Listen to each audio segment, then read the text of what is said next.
Terima kasih Anda masih bersama kami. Kita masih lanjutkan dialog kita, masih bersama dengan Ketua ID, Badan Pengurus ID, Pak Fakih. Pak Fakih, berdasarkan pengalaman Anda selama ini menangani beberapa wabah begitu dan butuh vaksin, sebenarnya apa sih masalah-masalah yang ditimbulkan pada saat ada vaksinasi massal? Ya, jadi begini, vaksinasi itu kan memasukkan sesuatu ya yang diinginkan ada efek timbul atau muncul antibodi di dalam tubuh. Oke. Timbulnya antibodi di dalam tubuh itu dimaksudkan supaya kalau dia terserang sesuatu yang berkaitan dengan penyakit itu sudah kalau bahasa awamnya kita sudah memiliki tentara di dalam tubuh kita, sehingga begitu musuh itu masuk maka tentaranya bisa menyerang. Memang vaksin itu ada yang sama sekali tidak ada istilahnya efek samping, tapi ada juga yang ada efek samping. Efek samping yang diperbolehkan adalah efek samping yang sangat ringan, misalnya sakit di tempat suntikan atau mengalami bengkak atau kemirahan sedikit di tempat suntikan, itu masih diperbolehkan. Efek samping yang berat itu tidak diperbolehkan. Itulah yang bisa dilihat dari kajian-kajian selama dilakukan uji. Jadi selama uji itu akan dilihat dari segi khasiat itu dilihat, dari segi menghasilkan antibodinya juga dilihat, imunogenitasnya dilihat, tetapi dari segi keamanan ya termasuk efek samping itu juga dilihat. Jadi kalau dari uji-uji yang 3 hal itu terjamin ya, termasuk yang paling penting itu keamanan, artinya efek samping yang ditimbulkan itu dari uji itu bukan efek samping yang berbahaya, tapi efek samping yang ringan, itu kemudian diperkenankan. Memang di pelaksanaan kemudian masih ada efek samping itu yang muncul. Tapi kalau efek samping itu ringan, itu tidak persoalan. Akan tetapi meskipun efek samping ringan itu timbul, supaya kemudian tidak muncul isu-isu yang menggemparkan, hoaks dan lain-lain, memang perlu persiapan seperti seperti satgas atau apapun namanya yang membuat pemantauan dan laporan terhadap kalau imunisasi itu istilahnya kejadian ikutan pasca imunisasi atau kita singkat KIPI. Itu memang salah satu yang harus disiapkan kalau kita akan melakukan imunisasi massal. Tetapi sebelum imunisasi massal itu dilakukan, memang tadi dari segi keamanan termasuk efek samping itu diyakini tidak ada efek samping yang berbahaya, artinya hanya efek samping ringan. Syukur-syukur tidak ada efek samping sama sekali, itu harus diyakini betul. Kemudian khasiatnya harus diyakini, imunogenitasnya kemudian itu dilaksanakan. Pelaksanaan memang perlu persiapan ya, persiapan tenaga, persiapan alat-alat yang dibutuhkan. Kalau imunisasi misalnya alat suntik disiapkan, kalau ini sistemnya suntik ya.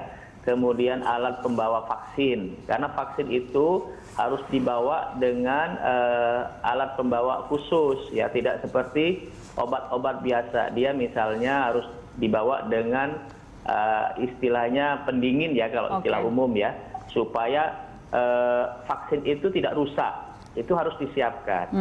Kemudian ketenagaan harus disiapkan.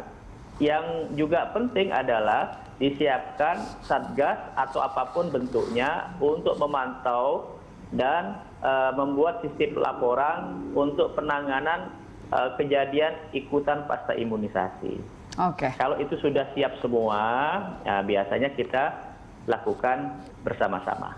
Baik, Pak Fakih, saya ke Pak Zubairi. Dari pemerintah sendiri, Anda sudah mendengar sudah ada persiapan-persiapan yang disiapkan dan dilakukan begitu untuk bisa mengurangi risiko soal efek samping dan juga penanganan-penanganan lainnya terkait dengan vaksinasi ini, Pak Zubairi. Iya, tentu sudah disiapkan untuk menangani efek samping itu. Eh, Kan tadi yang kita bahas bagaimana kalau vaksinnya akan diberikan sebelum fase 3 selesai gitu. Jadi saya kira yang protokol dibahas tadi perlu sekali dikerjakan. Kemudian sekali lagi kami amat sangat berharap sebetulnya ada beberapa hal yang penting juga yang perlu kita ketahui. Itu China kan sudah ACC untuk vaksinasi itu 25 gitu. Awal Juli sudah dikerjakan. Jadi Juli, Agustus, September dan 3,5 bulan. Jadi mestinya sudah ada data sekian juta militer China yang divaksinasi. Itu kalau kita bisa mendapatkan data mengenai keamanan dan efektivitasnya amat sangat bagus untuk mengambil keputusan dan untuk memberikan advice. Baik, Pak Zubairi, Anda sendiri melihat tahapan dari uji klinis sejauh ini seperti apa? Oh ya, jadi vaksin itu kan mula-mula uji klinik, mula-mula kan uji namanya praklinik itu di laboratorium dan hewan. Kemudian uji klinik fase 1 itu biasanya puluhan sampai 100 lebih sedikit itu untuk apakah calon vaksin ini aman atau tidak, hanya keamanan saja. Setelah lolos fase 1 bahwa itu aman, dilanjutkan dengan uji klinik fase 2 untuk skala kecil itu sekitar 1000-an, itu untuk aman dan efektif. Jadi memang di uji klinik fase 2 itu terbukti aman dan efektif, baru kemudian lanjut fase 3. Kenapa tidak cukup fase 2? Karena jumlahnya tidak mencukupi untuk mengambil kesimpulan, karena baru 1000-an. Itu padahal nanti kalau mau diuji mau diberikan ke jutaan masyarakat dunia. Jadi diperlukan uji klinik fase 3 yang jumlahnya puluhan ribu dan harus dikerjakan di banyak negara. Jadi kalau hasilnya konsisten maka akan masuk ke pemasaran. Kemudian setelah itu pun masih ada post surveillance untuk mengawasi apakah jangka panjang ada tidak efek sampingnya. Jadi kadang-kadang kalau uji klinik fase 3 namun 3 tahun, 5 tahun kemudian terbukti ada efek samping yang tadinya tidak diketahui. Nah, itu artinya masih terus dimonitor, dievaluasi. Oke, artinya memang banyak sekali tahapan yang harus dilalui oleh vaksin ini. Nah, bagaimana dengan skema distribusi nantinya? Apakah Anda setuju dengan yang telah disiapkan pemerintah? Oh iya, pada prinsipnya sih setuju sekali.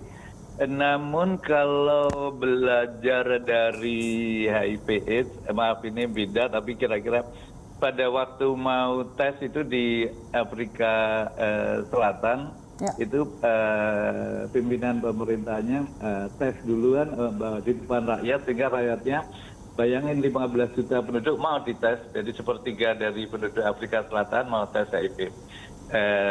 Iya, saya tidak minta presiden, namun pimpinan pemerintah yang lain, jadi selain dokter-dokter itu di garda depan juga mungkin beberapa pimpinan memberikan contoh. Di Indonesia ini kan orang suka melihat contoh, itu juga akan amat efektif untuk menepis masalah pemahaman dari masyarakat yang kadang-kadang bingung karena terlalu banyak informasi. Atau misalnya pimpinan dari Berita Satu gitu, vaksinasi di depan TV itu akan amat sangat mendukung program ini. Baik, Pak Zubairi, saya mau ke Pak Fakih. Apa harapan Anda ini terhadap upaya-upaya pemerintah dalam pengadaan vaksinasi? Apalagi sekarang sudah disusun juga terkait dengan skemanya. Tinggal bagaimana nantinya kita akan melihat secara teknis pedoman terkait dengan vaksinasi ini yang tentunya akan dilakukan oleh dokter nantinya. Ya, semua upaya penting. Jadi dalam melawan pandemi ini memang harus total football. Artinya vaksin penting, namun juga yang lalu itu tes sebanyak mungkin, kemudian masker, jaga jarak, jangan kumpul-kumpul, itu tetap utama banget. Jadi harus bersama-sama. Untuk diketahui sekarang ini persentase kasus positif setiap minggu itu kan dimonitor terus. Itu relatif turun. Jadi lumayan juga hasil dari kita ini. Jadi tadinya sudah mendekati 20% yang positif setiap kali tes itu. Sekarang ini antara 10 sampai 13%. Jadi sudah ada kecenderungan menurun. Itu kabar baiknya.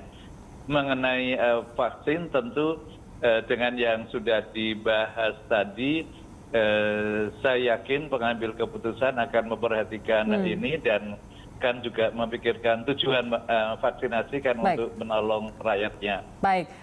Saya optimis dan appreciate upaya ini. Oke, terakhir Pak Fakih, menurut Anda seperti apa? Ya, jadi pertama ini pemerintah memang karena diperebutkan oleh banyak negara ya, pemerintah memang harus berupaya semaksimal mungkin supaya pada saatnya nanti rakyat kita bisa mendapatkan vaksin dengan mudah gitu. Karena ini kan meskipun bukan 100% bisa menyelesaikan, tapi harapan besar juga pada vaksin supaya kita tidak gampang tertular. Yang kedua ya seperti yang kami rekomendasikan, persiapan ini penting, terutama yang sangat penting itu adalah keyakinan masyarakat, kepercayaan masyarakat. Harus dicari pola baik sosialisasi maupun pencontohan ya yang disampaikan oleh Prof. Zubairi itu tadi.